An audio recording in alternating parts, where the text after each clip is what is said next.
มื่อแอนิเมชันเรื่องโปเนียวไม่ได้เป็นแค่จินตนาการ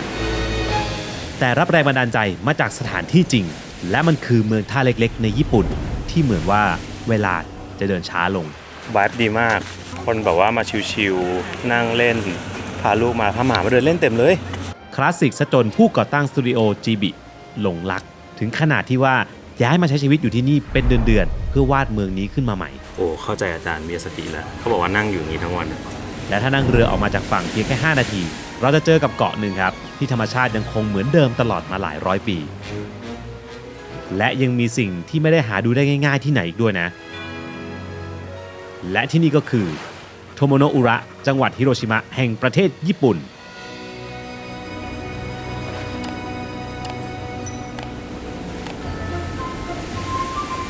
ถ้าพูดถึงเมืองท่าเล็กๆของญี่ปุ่นนะครับหลายคนน่าจะนึกถึงเมืองหนึ่งที่มันมีไวรัลในอินเทอร์เน็ตใช่ไหมนั่นคือเมืองอิเนะนะครับก็เป็นเมืองแถวเกียวโตเนาะแต่ในญี่ปุ่นนะครับยังมีอีกเมืองท่าหนึ่งครับซึ่งบอกเลยว่าคลาสสิกแล้วก็น่ารักมากครับเป็นเมืองที่มีชื่อว่าโทโมโนะอุระนะครับก็เป็นหนึ่งเหตุผลครับที่เราเลือกมาที่นี่นะเพราะว่านี่คือต้นแบบและแรงบันดาลใจของอนิเมะจากสตูดิโอจิบิกับเรื่องที่มีชื่อว่าโปเนียวนั่นเองนะฮะและเราครับก็จะมาถ่ายรูปเล่นกันที่เมืองนี้ครับก็เลยเอานี่เลยฮะ Oppo Find N6 นะครับตัวนี้มาถ่ายรีวิวด้วยนะอย่างที่เห็นนะครับรุ่นนี้เป็นสมาร์ทโฟนจอพับดีไซน์บางเบาไม่หนักมือเลยแถมรอบนี้ครับเขายกระดับมาตรฐานการถ่ายภาพมาให้เรียบร้อยแล้วนะเพราะนี่คือจอพับพลังฮัสเซลบลัดนะครับที่มาพร้อมกับกล้องหลัง4ตัวเลยและกล้องหลักฮัสเซลบลัดคมชัดพิเศษนะครับมีความละเอียดสูงถึง200ล้านพิกเซลนะนอกจากนี้ครับยังมีอีกหลายฟังก์ชันนะครับซึ่งเดี๋ยวเราเนี่ยจะมารีวิวไปด้วยครับเที่ยวไปด้วยกับ Oppo Find N6 นั่นเองแพมสวัสดีครับผมทุกคนนะครับขอต้อนรับเข้าสู่ Go and Go นะครับและนี่คือเอิญพัทสวัสดีค่ะและเมื่อกี้จะพรีเซนต์บาสพัทนะครับไปแล้วนะโอเคคือตอนนี้เราอยู่ที่เมืองฟุกุยาม่านะครับก็คือเป็นเมืองหนึ่งในจังหวัดฮิโรชิมานะครับแต่ที่เรากำลังจะไปเนี่ยเป็นเมืองหนึ่งที่อยู่แถวนี้แหละประมาณห่างประมาณครึ่งชั่วโมงนะครับเมืองนี้ดังเพราะว่าเขาเป็นเมืองที่อินสปิเรชันมาจากแอนิเมชันของจิบิเรื่องปนเหยวปนเหยวปนเหยวปนเหยว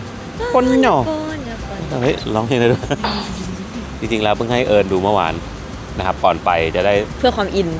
นนะครับส่วนผมเคยดูเมื่อหลายปีแล้วก็จำไม่ได้ด้วยก็เลยดูอีกรอบหนึ่งนะครับน้องก็น่ารักเหมือนเดิมนะซึ่งเมืองนี้เป็นอินสปิเรชันเพราะว่าอาจารย์มิยาสกิเคยไปอยู่ที่นี่2เดือนคือจริงเขาบอกว่าเขาเคยไปเอาติ้งบริษัทมั้งแล้วก็ชอบแล้วก็ไปอยู่เอง2เดือนแล้วก็แบบไปสร้างเรื่องนี้ขึ้นมาจากที่นั่นนะเดี๋ยวเราไปดูกันแล้วก็นอกจากนั้นที่นี่ยังเป็นฉากในเรื่อง Wolverine ด้วยถ้าใครดู Wolverine จะมีโซนที่แบบตอนอยู่ญี่ปุ่นอะไรเงี้ยเขาอยู่ที่นี่กันเราจะขับรถไปกันนะครับแล้วก็ไปถ่ายรูปเจ๋งๆด้วยโทรศัพท์มือถือสุดยอดนั่นไปดูว่า Apple โอเคตอนนี้เราอยู่ฟุกุยามะนะครับเมื่อคืนเรานอนนี่นะครับไดวะร้อยเน็ตนี่ได้วะร้อยเน็ตนี่ร้อยเน็ตโรงแรมใต้เหรอได้วะร้อยเน็ต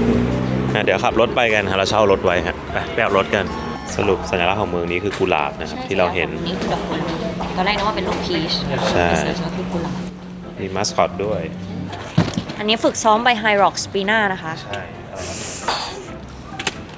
ไฮร็อก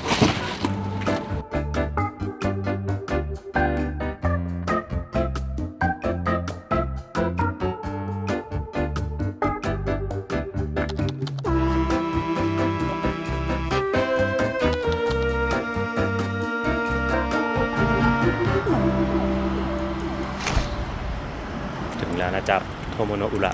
เงียบนะเงียบแต่ว่ามันยังไม่ใช่จุดตรงนั้นแต่ว่าตอนนี้เราจะมาตรง Tourist Center ก่อนเพราะเขาบอกว่า Tourist Center มันจะมีแมปที่บอกว่าถ้าคุณอยากตามรอยต้องไปตรงไหนบ้างรอบๆก็บรรยากาศจะเป็นแบบเมืองประมงนะมีท่าเรือเยอะ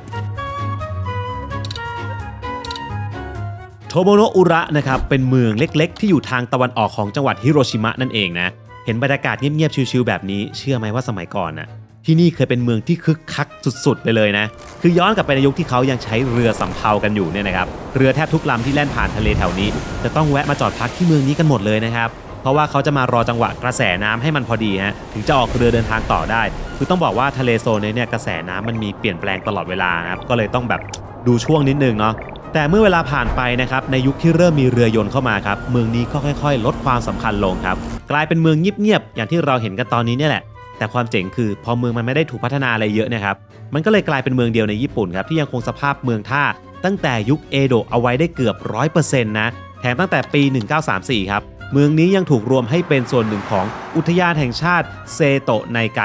ซึ่งก็ต้องบอกว่าสำคัญในระดับที่เป็นอุทยานแห่งชาติแห่งแรกของญี่ปุ่นเลยนะและด้วยความที่ว่ามันคลาสสิกอย่างเงี้ยเนี่ยแหละครับมันก็เลยไปโดนใจคนทำแอนิเมชันระดับตำนานอย่างอาจารย์ฮายาโอะมิยาสกิจากสตูดิโอจิบินะฮะ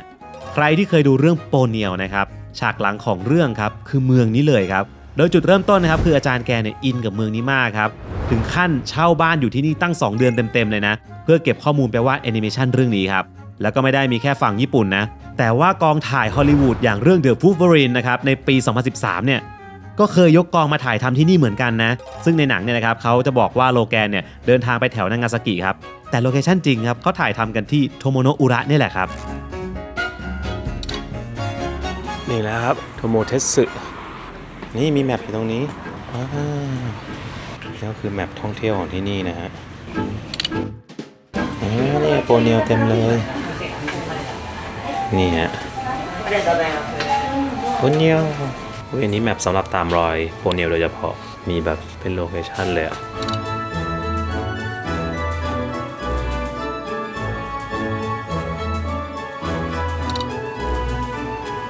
ไว้ปิ่นโต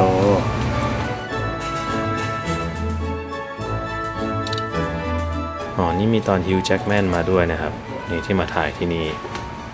โหกล้องถ่ายจริงจังมาก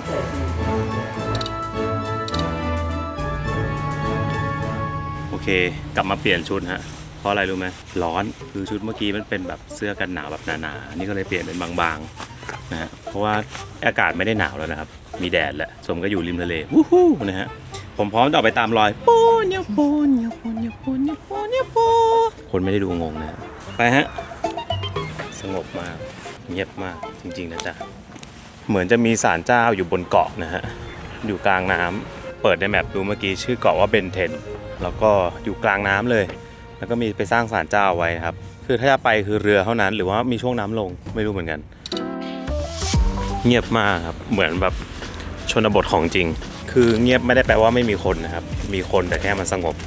แบบสบายๆนี่เขาก็นั่งปิกนิกอะไรกันริมน้ำนะครับเดี๋ยวเราจริงๆเนี่ยเราปักแมปไว้คือเราหาน้ำพุโพเนียวซึ่งแบบมันก็แค่ประดับอยู่หน้าบ้านแหละแต่แค่อยากถ่ายแล้วก็ร้านมีคนมานั่งรอกินเต็มเลยไม่แน่ใจว่าร้านนี้ขายอะไรขายปลานี่แน่เลยปลาไทยคือกระพงแดงปะ ปลาชายแดงก็คือปลาชายแดงไม่ใช่ปลากระพงแดง แล้วปลาทรายแดงกับปลาไทยกันเดียวกันเหรอ ไม่ก็คนละตัว ก็ปลาไทยคือปลาไทยโอเคแล้วอย่าสงสัยว่าเราอยู่ที่ไหนนะครับ เราเองก็สงสัยเหมือนกันว่าเราอยู่ที่ไหน เพราะว่าทางเดินเขาเป็นแบบซอยเล็กๆนี่เท่นะ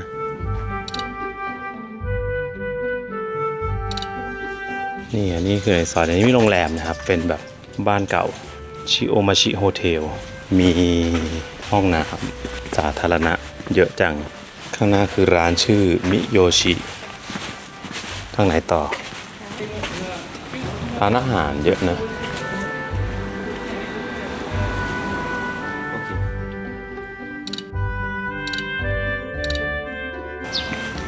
เขามีลานจอดรถในนี้ด้วย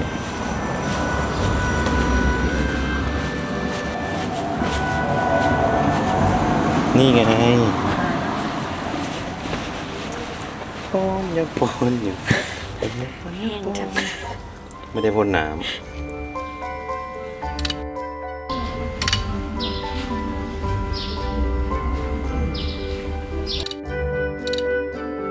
เขาบอกว่าโรงแรมนี้เป็นโรงแรมที่อาจารย์มิยาสกิมาอยู่ที่บอกว่าอยู่แบบ2 เดือนนะครับเพื่อที่จะแบบคิดเรื่องโปเนียวขึ้นมาโรงแรมนี้เลยว้าว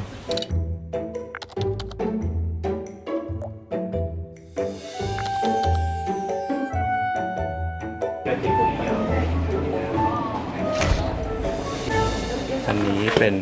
วัดฟุกุเซนจิเทมเพิลนะฮะแล้วก็ที่มันดังเนี่ยคือมันมีศาลาคือมันจะมีข้างบนแล้วมันจะเห็นวิวและอาจารย์มิยาสกิมานั่งดูทะเลตรงนี้แล้วก็เป็นอินสปิเรชันในการวาดแบบผืนทะเลที่แบบเป็นคลื่นๆอะไรเงี้ยตรงนี้เขาเรียกว่าทะเลเซโตะไนนะเป็นทะเลที่มีการแบบเปลี่ยนแปลงกระแสน้ำบ่อยมากคนก็เลยชอบมาพักที่เมืองนี้เพราะว่าแบบ มารอกระแสน้ำให้มันแบบอยู่ในทิศทางที่โอเคแล้วค่อยไปอะไรเงี้ยอันนี้ก็ต้องจ่ายเงินนะค่าเข้าโอ้ยสวยจริงด้วยอ๋อมันเห็นวัดที่เราบอกเมื่อกี้เนี่ย และที่นี่ครับเป็นหนึ่งในสถานที่ที่ถูกยกย่องว่าเป็นจุดชมวิวที่สวยที่สุดของทะเลเซโตะครับนี่คือวัดฟุกุเซนจิเป็นวัดเก่าแก่นะครับที่มีความเป็นมาตั้งแต่ยุคเฮอันแล้วนะหรือเมื่อประมาณ1,000 ปีมาแล้วครับตัววัดเนี่ยจะเป็นสถาปัตยกรรมแบบเรียบๆครับตามสไตล์ญี่ปุ่นดั้งเดิมเลยนะแต่ไฮไลท์มันอยู่ตรงนี้ฮะคือไทโชโรพาวิลเลียนฮะมันคือศาลาหลังใหญ่ที่สร้างหันหน้าออกไปทางอ่าวด้านนอกครับซึ่งถูกสร้างขึ้นเพิ่มมาในช่วงปลายศตวรรษที่ 17 นะครับในอดีตเนี่ยนะครับที่นี่ถูกใช้เป็นห้องรับรองระดับ VIP สำหรับบุคคลสำคัญที่มาเยือนเมืองนี้ครับอย่างเช่นคณะราชทูตจากโชซอนนะครับหรือว่าคือเกาหลีในปัจจุบันนั่นเองนะเขาก็เคยเดินทางมาแวะพักที่นี่นะครับแล้วพอเขาเห็นวิวนี้ถึงก็ต้องเอ่ยปากชมเลยว่าโอ้นี่เป็นวิวที่สวยที่สุดในญี่ปุ่นเลยซึ่งคำกล่าวนี้เนี่ยแหละครับเขาก็เลยทำมาเป็นแผ่นป้ายไม้แขวนไว้ให้เราเห็นกันอยู่เหนือหน้าต่างด้วยโอ้เข้าใจอาจารย์มีสติแล้วเขาบอกว่านั่งอยู่นี้ทั้งวันจริงๆมัน ชิล สวยมากจริงๆนะคือสมัยนั้นอาจจะไม่มีคนมาเยอะขนาดนี้อันนี้เดานะว่ายุคที่อาจารย์มานั่งอาจจะแบบก็เป็นวิวที่สวยแต่แบบนี่คือแบบสวยจริงๆอ่ะคือมันเป็นกรอบหน้าต่างที่แบบเห็นทะเลแล้วก็เห็นศาลเจ้าเห็นเกาะเป็นเทนพอดีอ่ะแล้วสวยมากเข้าใจเลยว่าทำไมถึงได้เป็นอินสปิเรชันนี่ก็คือเป็นวิวที่สวยจริงนะเพราะคือตอนแรกเห็นจากข้างล่างก็ยังไม่เท่าไหร่ก็สวยแต่ว่าขึ้นข้างบนสวยกว่าพอขึ้นข้างบนปุ๊บมีกรอบปุ๊บเป็นมุมนี้ปุ๊บมันเป็นความรู้สึกที่แบบเฮ้ยมีอย่างนี้ด้วยเหรออะไรเงี้ยสวยจริงทุกคนต้องมาครับวันนี้นะนี่แหละจุดที่ทำให้วัดนี้ดัง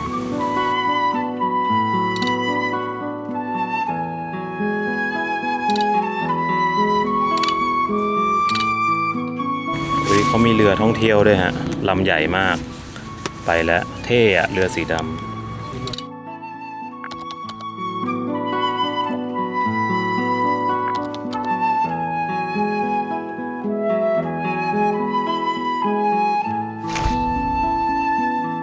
เดี๋ยวก็ต้องถามก่อนนะว่า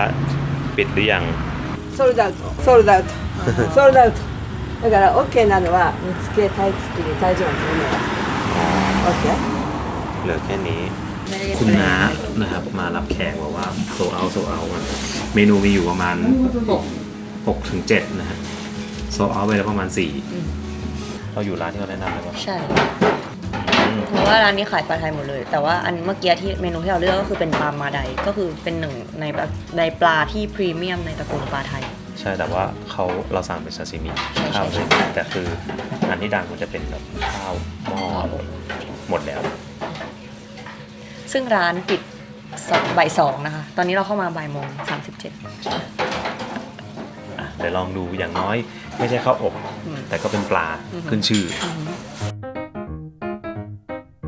และจะบอกว่าของดีของโทโมโนะอุระนะครับมันคือของที่อยู่ในทะเลนี่แหละเพราะว่าในทะเลเซโตะครับที่อยู่หน้าเมืองนี้คือแหล่งของปลาชนิดหนึ่งที่ขึ้นชื่อมากๆนั่นก็คือปลาไทยนะครับหรือว่าปลามาไดนั่นเองนะมันคือปลากระพงแดงญี่ปุ่นครับซึ่งในช่วงต้นฤดูร้อนของทุกปีเนี่ยทะเลแถวนี้ครับจะเป็นแหล่งที่ปลาไทยเนี่ยเขาว่ายเข้ามาวางไข่กันฮะความเจ๋งคืออะไรรู้ไหมฮะเมืองโทโมโนะอุระเนี่ยนะครับเป็นจุดเริ่มต้นของเทคนิคการจับปลาแบบโบราณที่เรียกว่าไทชิบาริอามิซึ่งมันคือเทคนิคจับปลาไทยนะครับด้วยอวนแบบดั้งเดิมฮะและเขาก็สืบทอดกันมายาวนานเกือบ400 ปีแล้วนะโดยเฉพาะในเดือนพฤษภาคมของทุกปีเขาจะมีเทศกาลโชว์จับปลาไทยให้นักท่องเที่ยวดูด้วยนะ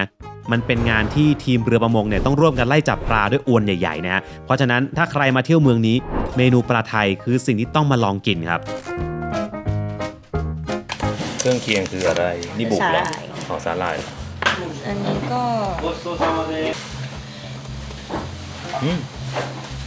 อันนี้เหมือนไทยเขาอร่อยจริงด้วยไทยเขาอันนี้ก็หวาน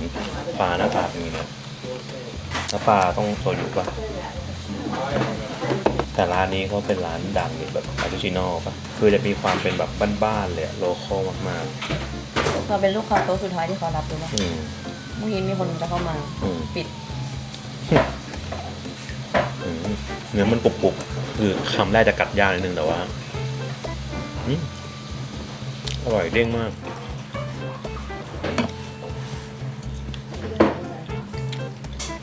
ข้าวดีมากเลย มาไดที่นี่เนื้อแน่น อืม สด กลับมา400 ปีเขาบอก แน่นสดกรอบแต่จะไม่ได้แบบหวานเจี๊ยบนะ อันนี้อะไรอ่ะก้างปลา มาต้ม แต่มันมีแต่ก้างอ่ะอ๋อมีเนื้ออร่อยอ่ะอะไรก็ไม่รู้แต่อร่อยนี่ลองกินหมดเลยเนี่ยอันนี้อะไรครับ ผักค่ะแต่ไม่ใช่ผัก ดึงอร่อยอ่ะ อะไรอะ ไม่รู้วุ้นอ่ะมันเป็นวุ้น ดีมากเลยเขาเสิร์ฟเป็นแบบไข่เซนกิเล็ก เยี่ยมอร่อยนะมาลองกินกันหมดแล้ว 冷たいなと思って冷たいと思う気がついたら止まってた แน่นวล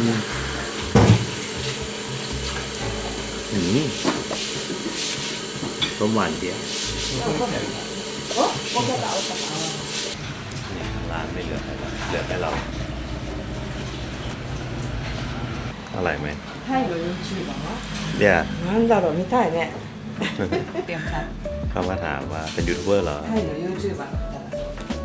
らはい ใช่ฮะตัดตังค์อันนี้ก็โตเซ่ はいありがとうございました โออิชิ おいしいおいしいよかったどうもเออ ありがとうありがとうございました เรียบร้อยนะครับ ๆใช้เมนู อ้าวไม่มีแล้ว เขาเก็บไว้แล้ว ไม่เป็นไร ทุกคนมาดูแล้วกันเหยี่ยวนี่บินตลอดเวลาเลยดูดิร้านนี้นะทุกคนเนี่ยปิดแล้วตอนนี้ต้องมาตอนเย็น แล้วเขาบอกว่าของดีอันต่อไปที่มีที่นี่ที่เดียวในโลก และผลิตได้แค่ที่นี่ที่เดียวในญี่ปุ่นด้วยนะครับ มันก็คือเหล้าสมุนไพรโฮเมชุเขา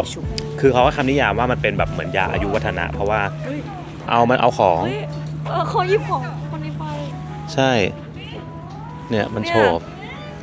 ขโมยของ หยิบไปจากมือเขาเลย ใช่ตัวเอี่ยวอ่ะใช่ปะเนี่ยที่มันบินเต็มฟ้าเนี่ยแล้วคือเหมือนเขาซื้อขนมหรืออะไรสักอย่างมาทอดๆใช่ปะเมื่อกี้เราไม่ได้หันกลับไปแต่เราได้ยินเสียงอ่ะชึบคือหันไปเอี่ยวมันคาบไปแล้วอ่ะมันเอาจิกไปกับมืออะถืออยู่ในมืออะระวังนะทุกคน ก่อนจะไปเล่าเรื่องเมื่อกี้เวลานี้น่ารักจังมาต่อที่เรื่อง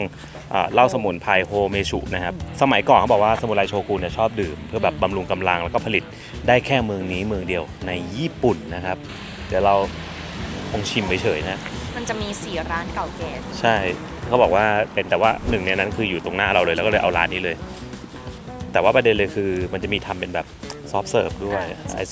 อศครีมก็มีทำเป็นน้ำแข็งใสด้วยก็มีส่วนตรงนี้ ลูกอมก็มี แต่อันนี้คืออะไรท่าเรือแบบเที่ยวเหรออ๋อขับวนรอบเกาะอันนึง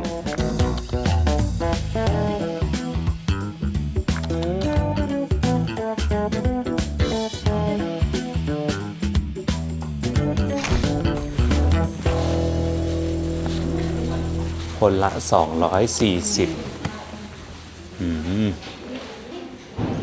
เป็นเรือท่องเที่ยวแบบ5นาทีนะฮะเดินมางงๆแล้ว อยู่ดีๆก็ขึ้นเลย This ferry run only to Sensujima นะครับ Island and back. There are no sightseeing or tour cruise or route to Bentenjima คือมันจะวิ่งไปเกาะเซนซูจิมะนะครับ ซึ่งอยู่ใกล้ๆเนี่ย แล้วก็กลับแค่นั้นเลยแล้วขากลับอ่ะ ฮะ ขากลับอ่ะ ไม่รู้เขาให้ไปหมดเลย เหรอ คือขากลับก็ขึ้นได้เลย ไม่รู้ แต่ตั๋วเป็นราวทริปนี่ โอเคขึ้นมาแล้วนะฮะเขาบอกว่าเป็นเรือจำลองนะครับของซากาโมโตเรียวเราต้องมาตรงนี้สิวะครับเกาะนี้ไม่มีรถยนต์วิ่งนะครับไฮไลท์คือญี่ปุ่นชอบมาเดินเลาะริมหน้าผาแล้วก็จะสามารถถ่ายย้อนกลับไปที่เมืองได้กิมมิคแถมถ้าโชคดีจะเดินสวนทางกับทานุกิที่เดินเล่นอยู่ตามริมทางด้วยไปครับภารกิจตามหาทานุกิ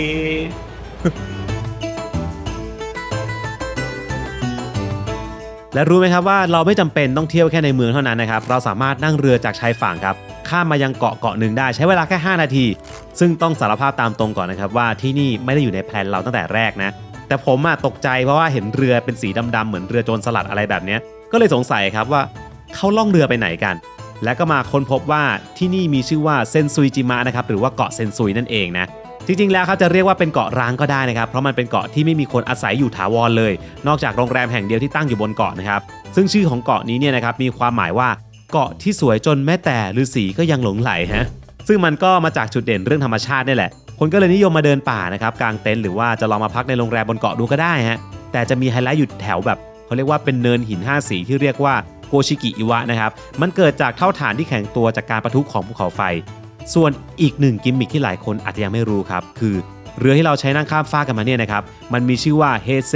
อิโรฮะมารุครับเป็นเรือที่สร้างเลียนแบบเรือในประวัติศาสตร์สำคัญนะครับซึ่งเคยเกิดขึ้นที่เมืองนี้และมันเกี่ยวข้องกับชายที่มีชื่อว่าซากาโมโตะเรียวมะด้วยแล้วเขาเป็นใครล่ะมีความสำคัญยังไงกับเมืองนี้เดี๋ยวผมจะมาเล่าให้ฟัง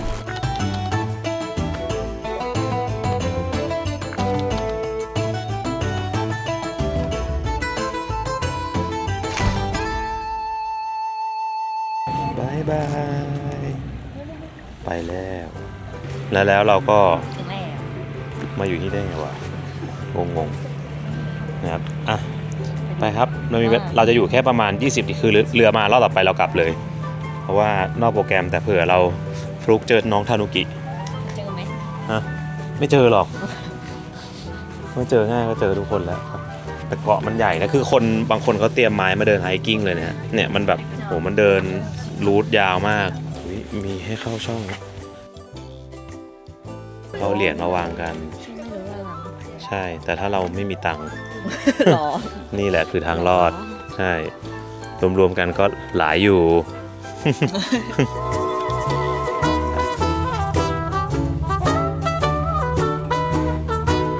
มาครับทุกคนเราจะมารีวิว Oppo Find N6 กันนะฮะหลังจากได้ลองใช้แล้วนะครับอย่างแรกที่ประทับใจก่อนเลยคือเรื่องการถ่ายภาพฮะอย่างที่บอกไปนะว่า Oppo Find N6 ตัวนี้ครับเขายกระดับมาตรฐานการถ่ายภาพให้สูงขึ้นไปอีกนะด้วยระบบกล้อง Hasselblad Master ครับมาพร้อมกับชุดกล้องหลัง4ตัวซึ่งได้รับการออกแบบมาเพื่อให้รายละเอียดที่คมชัดยิ่งขึ้นและยังรวมถึงความแม่นยำของสีสันที่สมจริงมากขึ้นด้วยนะโดยเฉพาะนี่ฮะกล้องหลักครับเป็นกล้อง Hasselblad คมชัดพิเศษด้วยความละเอียดสูงถึง200ล้านพิกเซลนะสามารถเก็บรายละเอียดดีเทลต่างๆของภาพได้ครบหมดนะครับและภาพที่ทุกคนเห็นอยู่ตอนนี้เลยฮะหรือว่าถ้าได้ภาพแบบหน้าชัดหลังเบลอก็ยังมี Hasselblad Portrait Mode นะฮะมาให้ด้วยเช่นกันนะสกินโทนก็ยังได้คาแรคเตอร์แบบ Hasselblad และเรื่องการเบลอพื้นหลังก็ทำได้ดีครับเป็นธรรมชาติมากและนอกจากกล้องหลักแล้วครับยังมีกล้อง Ultra Wide นะครับความละเอียด50ล้านพิกเซลซึ่งเขาอัปเกรดความสามารถในการรับแสงได้มากถึง 50% เลยนะและมี Periscope Telephoto ครับความละเอียด50ล้านพิกเซลระยะซูม3เท่าและซูมคมชัดด้วย Optical ได้ถึง6เท่าด้วยกันนะพกแค่สมาร์ทโฟนเครื่องเดียวนะครับก็สามารถเก็บภาพได้ครบทุกระยะเลยนะและนอกจากการถ่ายภาพแล้วนะครับวิดีโอก็ยังสามารถถ่ายได้ 4K 120 เฟรม per second ได้ด้วยนะถ่ายเสร็จนี่ครับเอามาสโลว์แบบซีนิมาติกได้เลยแบบนี้นะส่วนเรื่องการพับจอครับอันนี้บอกเลยว่าทำมาได้ดีมากจริงๆนะเราจะแทบไม่เห็นนี่นะฮะรอยพับเลยเห็นไหมคือหน้าจอมันดูสมูทมากครับส่วนดีไซน์นะครับก็ยังบางเบานะครับถือจับไม่หนักมือเลยนะและอย่างหนึ่งที่มีประโยชน์มากๆคือ Oppo AI Pen ครับนอกจากเอาไว้จดโน้ตต่างๆแล้วเนี่ยนะยังใช้เป็นรีโมทกดชัตเตอร์ถ่ายรูปได้อีกหรือจะใช้แคปหน้าจอก็ได้เหมือนกันครับตอบโจทย์ทั้งเรื่องการใช้งานและการถ่ายรูปเลยถือว่าเป็นสมาร์ทโฟนอีกรุ่นที่น่าใช้มากๆเลยเห็นคนญี่ปุ่นส่องเข้าไปในรูแล้วก็เลยดูนะโหไม่มีเลยน่าจะขยะคนต่อไปจะได้โหมาดูอะไรนะว้าวเลตติ้งมากเลยนะเด็กเดี๋ยวคนนี้มาดูมั้งดูตามเขาต้องดูตามทะลุมาก็เป็นอะไรเนี่ยมีร้านอาหารแล้วก็ที่นี่บนนี้มีออนเซ็นด้วยนะครับนี่ออนเซ็นแบบเอาท์ดอร์ธรรมชาติสวยงามมานั่งชิวๆจริงด้วย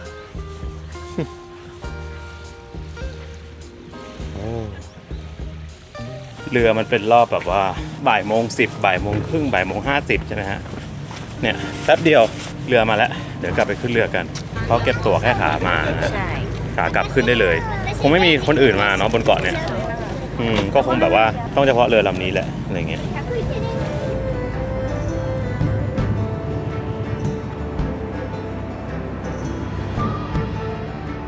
ถ้าถามว่าชายที่ชื่อว่าซากาโมโตะเรียวมะคือใครนะครับเรียวมะเนี่ยนะครับเป็นที่รู้จักในฐานะซามูไรผู้เปลี่ยนหน้าประวัติศาสตร์ญี่ปุ่นเลยนะเพราะถ้าย้อนกลับไปนะครับในช่วงยุคปลายเอโดะครับเรียวมะคือซามูไรหัวก้าวหน้าที่อยากจะโค่นล้มรัฐบาลโชกุนฮะและคืนอำนาจให้กับพระจักรพรรดินั่นเองฮะสิ่งที่เขาทำครับคือได้นำไปสู่การเปลี่ยนแปลงครั้งยิ่งใหญ่ของญี่ปุ่นเลย นั่นคือการปฏิรูปเมจิในปี 1868 ครับที่ทำให้ญี่ปุ่นนะครับก้าวเข้าสู่ยุคสมัยใหม่แบบเต็มตัวแต่ก็น่าเสียดายนะครับที่เรียวมะไม่มีโอกาสได้เห็นความสำเร็จนั้นครับเพราะว่าช่วงปลายปี 1867 เนี่ยเขาถูกลอบสังหารโดยกลุ่มที่ภักดีกับโชกุนไปซะก่อนแล้วคำถามคือเมืองท่าเล็กๆแห่งนี้มันมาเกี่ยวอะไรกับเรียวมะใช่ไหมย้อนกลับไปครับ7 เดือนก่อนหน้าที่เรียวมะจะถูกลอบสังหารนะครับเขากับลูกเรือเนี่ยได้นั่งเรือกลไฟที่มีชื่อว่าอิโรฮะมารุมาที่บริเวณนี้แต่โชคไม่ดีฮะดันเกิดอุบัติเหตุซะก่อนชนกับเรือของแคว้นคิชูและด้วยความที่ว่าเรือของเรียวมะเนี่ยลำเล็กกว่ากันเยอะฮะก็เลยเสียหายหนักจนท้ายที่สุดครับก็จมลงก้นทะเลไปแต่เรือจมปุ๊บครับเรียวมะกับฝั่งคู่กรณีครับก็เลยต้องมาขึ้นฝั่งที่เมืองนี้เพื่อเจรจาเรื่องค่าเสียหายกันซึ่งการเจรจายืดเยื้อนะครับไม่ได้จบง่ายๆนะแต่ผลสุดท้ายครับคือฝั่งเรียวมะเป็นฝ่ายชนะครับซึ่งความสำคัญของเหตุการณ์ครั้งนี้เนี่ยแหละครับถูกยกให้เป็นการเรียกร้องค่าเสียหายทางทะเลคดีแรกในประวัติศาสตร์ญี่ปุ่นเลยนั่นเอง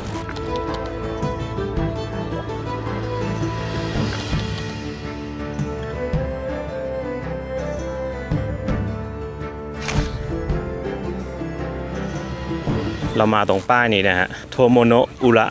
เซโตะอินแลนด์ซีเนชั่นแนลพาร์คนะครับเขาบอกว่าจุดนี้มันเป็นจุดที่เขาปักมาว่าเป็นโซซุเกะเจอกับโปเนียวครั้งแรกแต่ต้องเป็นในน้ำ น่าจะมีถังสีเขียว เหรอผมจะไปถ่ายให้เดี๋ยวนะ เดี๋ยวก็ตัด อ๋อมันก็คือท่าเรือที่เราขึ้นเมื่อกี้เนี่ยฮะถ้าไปดูจากในเนื้อเรื่องก็จะเป็นแบบโซซุเกะเดินลงมาแถวๆริมน้ำแถวๆนั้นแล้วก็เจอโปเนียวตรงนี้เป็นอินสปายเพราะว่าจุดคือตรงนั้นมันจะเป็นเหมือนกับทางเดินลงไปตรงน้ำอะคล้ายๆกับในเรื่องแต่ว่ามันไม่เหมือนนะเพราะมันเป็นบันได อาจจะเป็นท่าเรือ ใช่ใช่นั่นแหละเขาปักหมุดว่าตรงนี้เป็นจุดที่เจอกันคือไม่ได้เจอกันจริงนะหมายถึงว่าเป็นอินสปายแบบรูปทรงเฉยๆรูปทรงแนวหน้าผาอะไรอย่างงี้โอเคถึงเวลาของเหล้าสมุนไพรนะครับโฮเมชุไป มาดูกันค่ะว่าจะตะคริวกินอีกไหมนะคะนี่กระโดดนี่เก่งเหลือเกิน วัยรุ่น อะไร วัยรุ่นเอามัดทนมัดทนมัด มือไม่ว่างเอ้ยเนี่ย นะ มือไม่ว่างนะคะให้โยโย โยดูนี่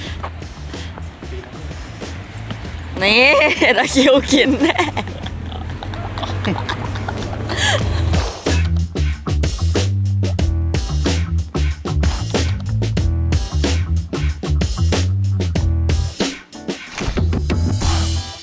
นี่ครับ Herbal Sake ตั้งแต่ 1886 จุกู และทีนี้พอญี่ปุ่นนะครับเข้าสู่ช่วงปฏิรูปเมจิในปี 1868 นะครับเรียกได้ว่าเป็นยุคที่อุตสาหกรรมในญี่ปุ่นเนี่ยโตไวมากนะทำให้เมืองโทโมโนะอุระนะครับที่เคยเป็นเมืองท่าค้าขายฮะก็เลยเปลี่ยนบทบาทตัวเองกลายมาเป็นเมืองที่โดดเด่นเรื่องของดีประจำถิ่นแทนฮะอย่างหนึ่งที่ดังมากๆและต้องมาลองวงเล็บแต่ต้องอายุถึงนะฮะนี่คือเหล้าสมุนไพรโบราณที่เรียกว่าโฮเมชุนะฮะตัวนี้เนี่ยนะครับก็ทำมาจากข้าวเหนียวครับเอาไปหมักรวมกับสมุนไพรตั้ง 16 ชนิดนะแล้วพอทำออกมาครับกลิ่นมันจะหอมๆครับมีรสชาติหวานชุ่มคอ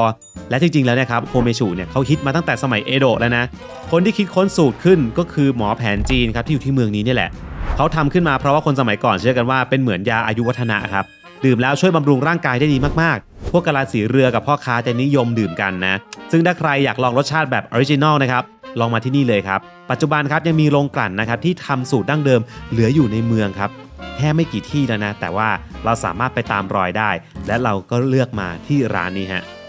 ไปดูกันครับ สุดท้ายเราไม่รู้จะอุดหนุนอะไรเราสามารถอุดหนุนไอติมโฮเมชุได้เรียวมะซากาโมโตะก็มาเป็นเครื่องดื่มแล้วเนี่ยเราขอเขาชิมนะครับอืม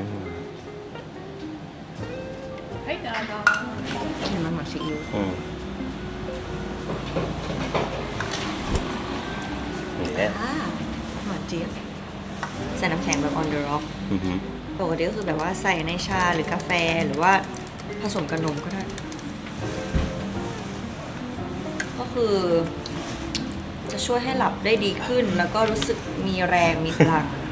เวลาเหนื่อย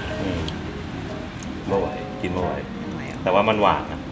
มันหวาน ลองกินยังอะ ซีอิ๊วกินแล้วไง โอเค หรือว่ากินไม่ยากมันหวานมันกินง่ายเพราะแรง แต่ไม่ได้รู้สึกแบบรู้ เราลองที่มันเป็นไอติม ได้ I want พกมิชู ไอศครีม ไอศครีมวัน แต่มันเขียนว่าโนนแอลกอฮอล์นะ หรอ และขอต้อนรับสมาชิกใหม่เข้าสู่ครอบครัว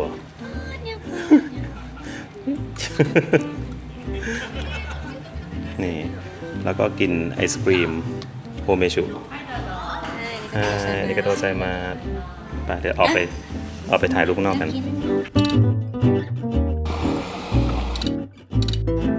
ละลาย มาครับ แล้วนะ มาชิม ไม่ใช่อันนี้ อร่อยนะเนี่ย เหมือนไหมเหมือนเมื่อกี้ไหม เหมือนแต่ว่าพอไม่มีแอลกอฮอล์แล้วอะมันแบบกินง่าย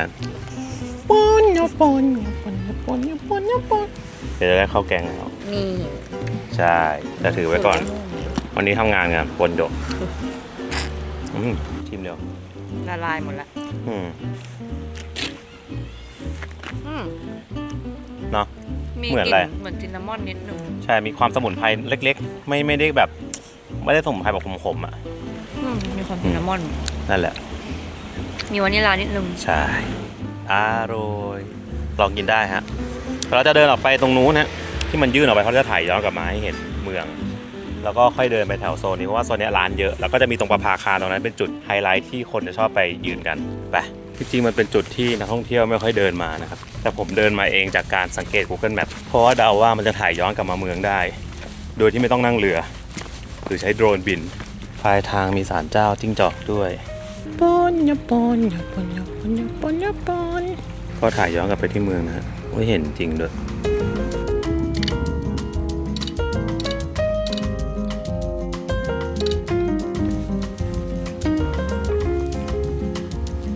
คือจะบอกว่าตรงเนี่ยครับท่าเรือ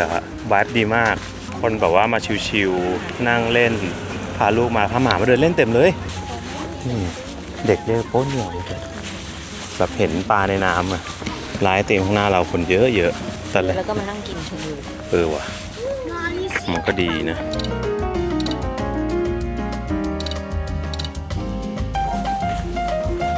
ตรงนี้เหมือนย้อนยุคเลยดูดิเจอแล้วชีบ้วนชีบูถ้าใครดูเรื่องโปเนียวนะครับก็จะจำบ้านโซซุเกะได้จะอยู่บนเนินเขาใช่ไหมแล้วก็เป็นแบบหลังคาแดงๆบ้านที่เป็นอินสปิเรชันนะครับเห็นแล้วทุกคนอยู่นู่นเนี่ยเดี๋ยวถ้าเดินไปใกล้อีกจะไม่เห็นละต้องประมาณตรงนี้เดี๋ยวเราซูมเข้าไปดูให้คือตอนนี้กล้องอาจจะเห็นไม่ชัดแต่ว่าดูรูปนะครับนี่เอา Oppo Find N6 นะครับซูมเข้าไปถ่ายแบบเทเลเข้าไปให้ดูฮะนี่ชัดเจนนะเหมือนจริงด้วยเนาะนี่นะฮะโอเคจุดสุดท้ายครับเดี๋ยวเราไปประภาคารกันไปเขาเป็นร้านแบบขายของเล่นเก่าๆอ่ะ ซีดจัง ปนโยสีตกนี่ต้มเหล้าให้ดูสดๆ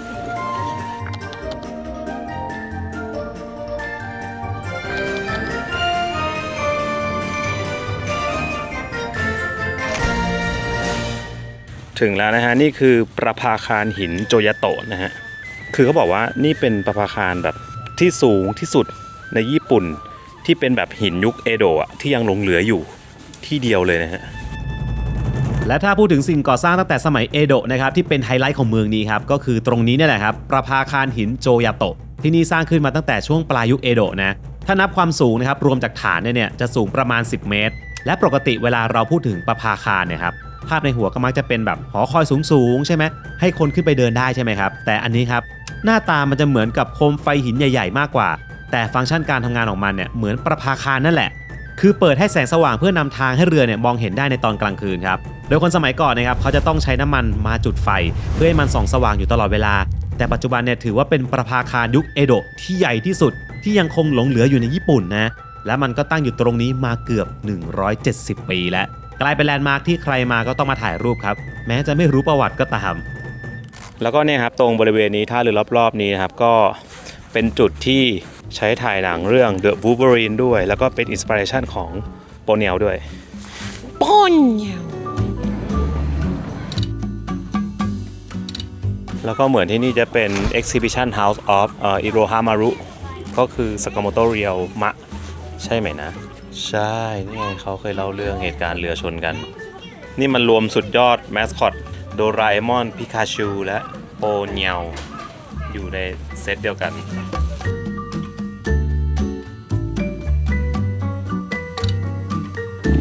นี่ครับช่วงเย็นๆนี้ก็หนุ่มสาวมานั่งริมท่าเรือกันบรรยากาศดีมากโอเคเรียบร้อยแล้วนะครับเมืองน่ารักมากจริงๆตอนแรกตั้งใจจะมานอนที่เมืองนี้เลย หรอ แต่มันเต็มคือเพราะฉะนั้นจะบอกว่าถ้าใครอยากนอนฮะต้องรีบจองเพราะว่าที่โรงแรมมันมีน้อยแล้วมันเต็มจริงบรรยากาศชิลมากคืออยากอยู่ จริง ตอนเย็นเลย น่ารักมาก แต่ว่าตอนต้องย้ายเมืองแล้วเราจะขับรถไปกันนะครับทุกคนไปเย่